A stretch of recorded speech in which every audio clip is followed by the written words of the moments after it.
Most people spend their entire lives chasing the wrong things, mistaking comfort for contentment, accumulation for achievement, noise for meaning. There are exactly 11 things that will fundamentally alter your understanding of luxury and happiness. And number 11 is the one almost no one discovers, the ancient secret that collapses the entire architecture of modern desire. Stay until the end. It will cost you nothing but your assumptions. Number 1. The luxury of a quiet mind.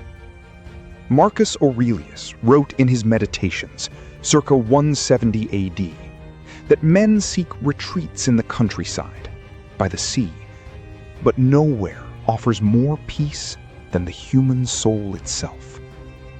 The Stoics called disciplined inner attention prosoche, vigilant self-observation. True luxury is not silence purchased with wealth. It is the earned stillness of a mind that no longer wars against reality. Begin there.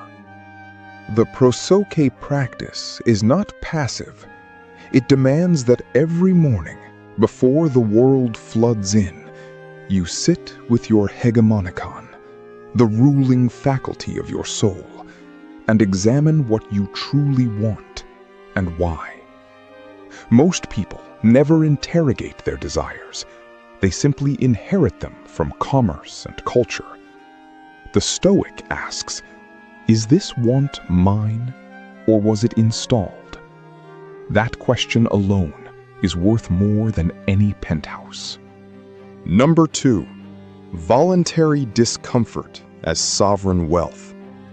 Musonius Rufus, the Roman Stoic teacher who mentored Epictetus, argued that deliberately choosing hardship, cold water, plain food, physical labor, trained the soul to stop fearing the withdrawal of luxury.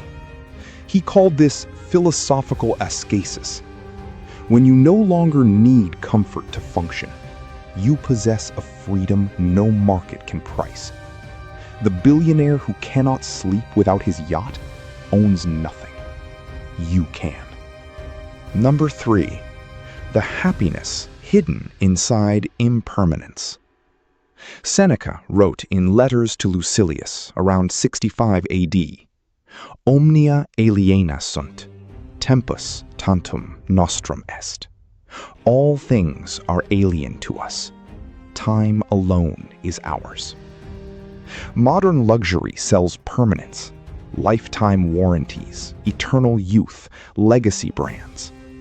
But the Stoic recognizes that premeditatio malorum, the deliberate contemplation of loss, does not generate despair. It generates gratitude so fierce it borders on ecstasy. Meditate on the fragility. It sharpens everything. Number 4. Friendship as the only compound interest. Epictetus, though no Stoic, threatened Stoic thinkers enough that Seneca addressed him directly. Recide in te ipse. Withdraw into yourself, but only with those worthy of your company. Zeno of Citium founded the Stoa Poikile school in Athens around 300 BC on the premise that logos, cosmic reason, connects humans to each other. A single deep friendship built on shared virtue outvalues every asset class ever constructed. And if this reflection is stirring something real in you, subscribe. What arrives next on this channel will matter even more to your inner life. Number 5. The discipline of wanting less. Epictetus, born into slavery in Hierapolis around 50 AD, taught that the dichotomy of control, separating what is up to us from what is not a philosophical exercise. It is the most radical act of self-governance available to any human being, regardless of circumstance or net worth. Epictetus owned nothing but his judgment. He considered that the supreme luxury. When you stop depending on externals, rank, applause, possessions, outcomes beyond your governance, you discover what the Stoics called apatheia, freedom from the tyranny of disordered passion. This is not numbness, it is clarity. The man who desires only what virtue requires needs almost nothing from the world. His happiness cannot be confiscated. That is sovereign wealth in its purest expression. Number 6. Memento mori as the ultimate luxury filter. The Roman practice of keeping a skull on one's writing desk, memento mori, remember you will die, was not morbid theater. It was the sharpest editing tool ever devised. When you hold your mortality clearly before your hegemonicon, trivial desires evaporate instantly. Ask, would I spend my final lucid hours pursuing this? If the answer is no, then the desire was never yours. It was manufactured noise consuming your irreplaceable time. Number 7. Nature as the original luxury. The Stoics grounded their entire ethical architecture in the imperative to live according to nature, kata phusin. Zeno taught that logos permeates the cosmos. Human reason is a fragment of that universal intelligence. To stand barefoot on actual earth, to observe a river moving according to no human agenda, is to reconnect with something the most elaborate penthouse severs completely. Nature does not perform. Its honesty is the luxury consciousness has always been starving for. Number 8. Mastery over a single craft. Chrysippus of Soli, the third head of the Stoic school around 232 BC, argued that virtue is a unified skill, like the skill of a master craftsman who cannot perform the work halfway. Arete, excellence, is indivisible. The modern world sells distraction as variety, but depth of engagement with a single discipline, whether philosophy, music, architecture, or stone cutting, produces an internal richness that breadth of consumption never reaches. Mastery is a form of freedom. Number 9. Solitude without loneliness.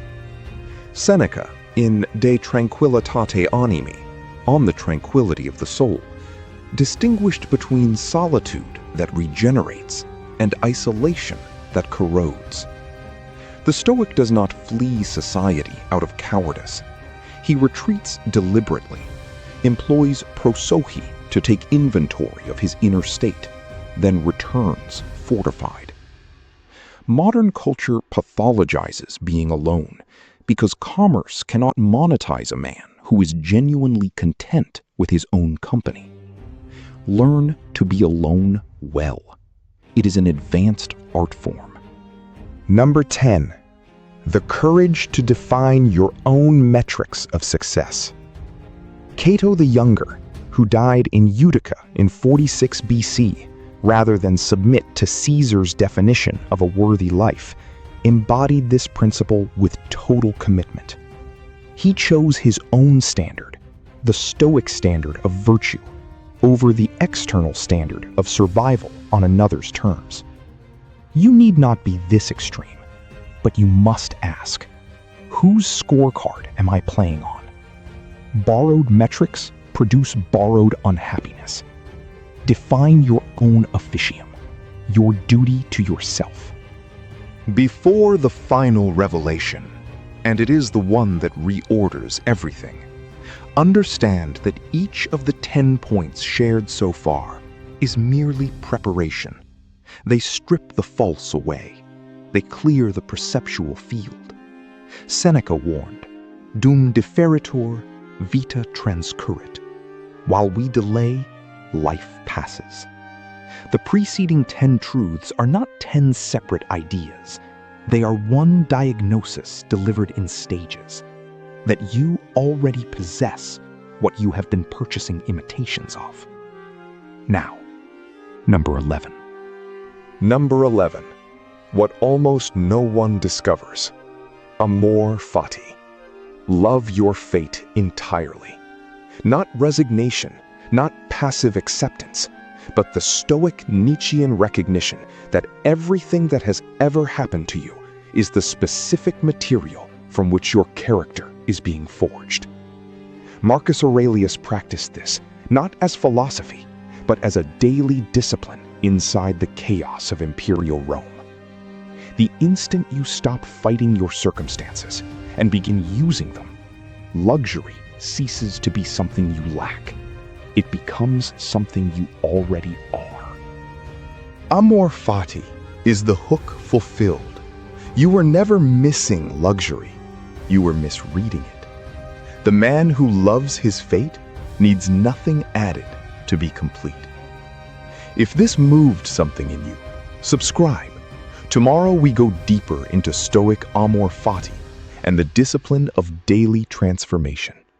The bell ensures you miss nothing. Now ask yourself, what would change today if you decided your life, exactly as it is already enough raw material for greatness?